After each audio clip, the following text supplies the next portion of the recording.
Un mot de santé à présent. Abidjan, la capitale économique ivoirienne, est l'une des capitales africaines qui fait face au manque au quotidien de poches de sang. Des donneurs volontaires et réguliers tentent depuis d'inverser la tendance, ce qui n'est pas encore une évidence chez tous les Abidjanais qui ne se mobilisent pas encore. Les images d'Ange Morel-Tizier sont commentées par Mustapha Maïga.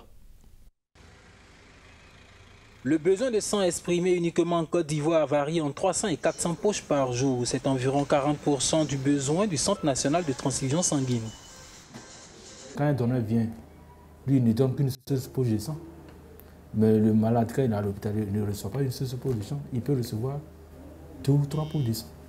30 ou 40 donneurs par jour, c'est insuffisant. Le système adopté en Côte d'Ivoire est celui du donneur volontaire régulier et non rémunéré. Selon les spécialistes, le sang est de bonne qualité et l'hémoglobine présente moins de risques infectieux. Ce qu'on craignait le plus, c'était le VIH. Aujourd'hui, on est à moins d'1% chez les donneurs de sang. Seulement les hépatites, surtout l'hépatite B, restent encore un véritable problème. Et on est autour de 10%.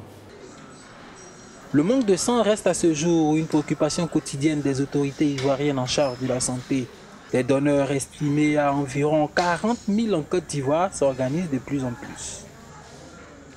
Des gens qui étaient réticents, mais à la longue, il faut dire qu'ils ont épousé l'idée de donner le sang parce que dans l'ensemble, ils ont trouvé que c'était quand même important de donner le sang.